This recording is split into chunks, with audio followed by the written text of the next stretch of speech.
മഹാലക്ഷ്മി സീരിയലിൻ്റെ പുതിയ പ്രൊമോ റിവ്യൂയിലേക്ക് എല്ലാ കൂട്ടുകാർക്കും സ്വാഗതം.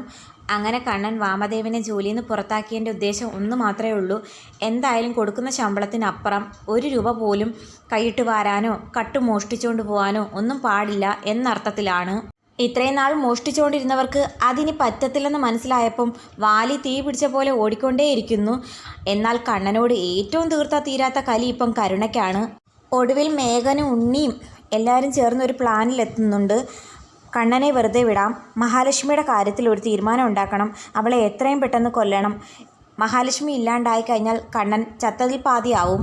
അങ്ങനെ മഹാലക്ഷ്മിയെ കൊല്ലണമെന്ന് ആ 3 പേരും ഉറച്ചു തീരുമാനിക്കുന്നു.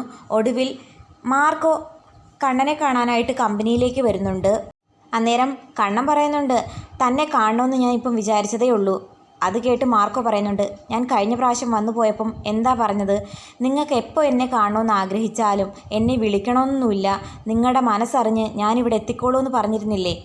അതുപോലെ തന്നെ വന്നില്ലേ സാർ? അത് കേട്ട് കണ്ണൻ പറയുന്നുണ്ട്, താനൊരു അത്ഭുതമാടോ, അതെനിക്ക് മാത്രമല്ല എല്ലാവർക്കും.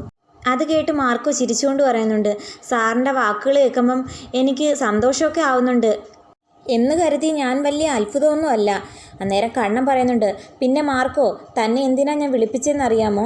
തോമസ് വൈദ്യരുടെ ഹോസ്പിറ്റലിൽ ചികിത്സയ്ക്കായിട്ട് നാളെ ഞാൻ പോകുന്നുണ്ട്. എന്തൊക്കെ പറഞ്ഞാലും ശത്രുക്കളുടെ ആ ഒരു കാരുണ്യത്തിൽ തന്നെയാണ് എൻ്റെ ചെറുവിരൽ അനങ്ങിയത്. ഇനിയും എനിക്കായി കൊട്ടേഷൻ കൊടുത്തത് ആരാണാവോ എന്തോ. എനിക്ക് പറയാനൊന്നേ ഉള്ളൂ, മാർക്കോയുടെ കണ്ണ് ഇവിടെ തന്നെ ഉണ്ടാകണം. എനിക്ക് അവന്മാരെ പേടിയുണ്ട്. എൻ്റെ കാര്യത്തിനുപരി എൻ്റെ ലക്ഷ്മിയുടെ കാര്യത്തിലാണ് എനിക്ക് പേടിയുള്ളത്. അന്നേരം മാർക്കോ പറയുന്നുണ്ട്, സാറ് വിഷമിക്കേണ്ട, എന്തിനും ഏതിനും മഹാലക്ഷ്മി മേഡത്തിനോടൊപ്പം എൻ്റെ 2 കണ്ണും ഉണ്ടായിരിക്കും. ഒരു സഹോദരൻ എന്ന നിലയ്ക്ക് എന്താവശ്യത്തിനും കൂടെ ഞാനുണ്ടായിരിക്കും. അന്നേരം കണ്ണൻ പറയുന്നുണ്ട്, എനിക്കൊരു വിഷമമുണ്ട്. അഥവാ എൻ്റെ ഭാര്യ മഹാലക്ഷ്മിക്ക് എന്തെങ്കിലും ഒരു ആവശ്യം വന്നു കഴിഞ്ഞാൽ എങ്ങനെ മാർക്കോയെ ബന്ധപ്പെടും? അന്നേരം മാർക്കോ പറയുന്നുണ്ട്, ഞാൻ പറഞ്ഞില്ലേ സാറ്, നിങ്ങൾ എന്നെ വിചാരിക്കുന്ന സമയത്തും നിങ്ങൾക്ക് എന്തെങ്കിലും അപകടം പറ്റുന്ന സമയത്തും ഞാൻ ഓടിയെത്തിയിരിക്കും. അത് കേട്ട് കണ്ണൻ പറയുന്നുണ്ട്, എനിക്ക് തന്നെ വിശ്വാസമാടോ. ഈ ലോകത്ത് എൻ്റെ ലക്ഷ്മിയെപ്പോലെ തന്നെയാണ് എനിക്ക് ഏറ്റവും കൂടുതൽ വിശ്വാസം. കാരണം ജീവൻ രക്ഷിക്കുക എന്നത് അതത്ര നിസ്സാര കാര്യമല്ല.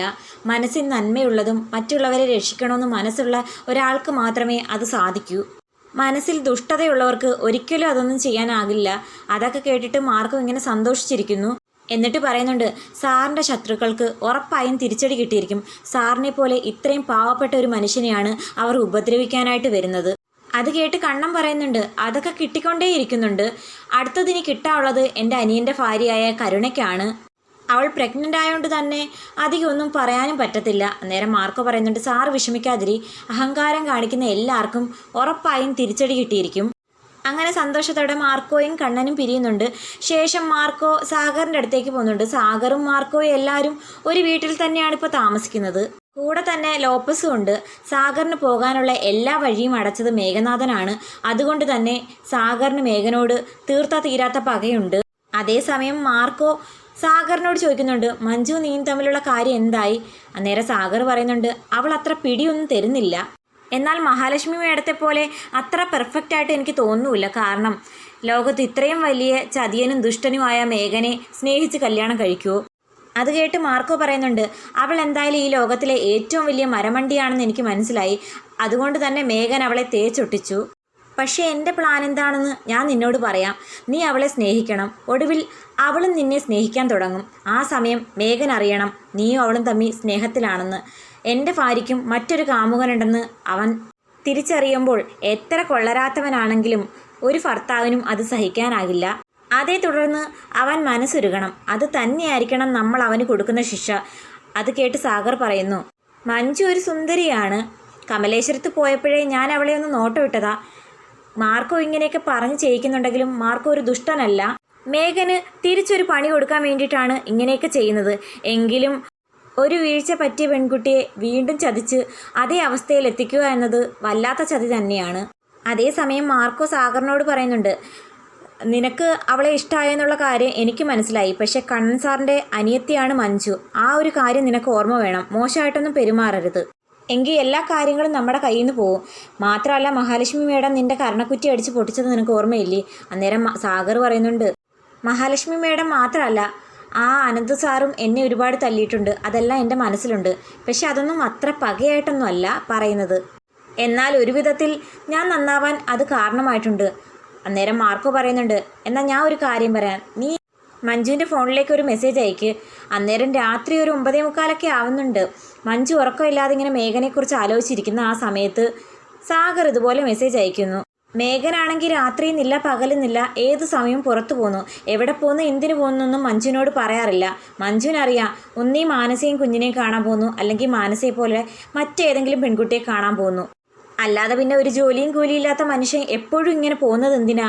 സാഗർ മെസ്സേജ് അയച്ച് ചോദിക്കുന്നുണ്ട്, ഉറങ്ങിയോ? എന്ത് പറഞ്ഞാലും സാഗറാണിപ്പോൾ മഞ്ജുവിൻ്റെ ബെസ്റ്റ് ഫ്രണ്ടെന്ന് പറയാം. എല്ലാ കാര്യങ്ങളും ഓപ്പണായിട്ട് തുറന്നു പറയുന്നത് പോലും സാഗറിനോടാണ്. കാരണം സാഗറിൻ്റെ എല്ലാ കാര്യങ്ങളും മഞ്ജുവിനറിയാം, മഞ്ജുവിൻ്റെ എല്ലാ രഹസ്യങ്ങളും സാഗറിനും അറിയാം. മെസ്സേജ് അയച്ച ആ സ്പോട്ടിൽ തന്നെ മഞ്ജു ആ മെസ്സേജ് കാണുന്നു.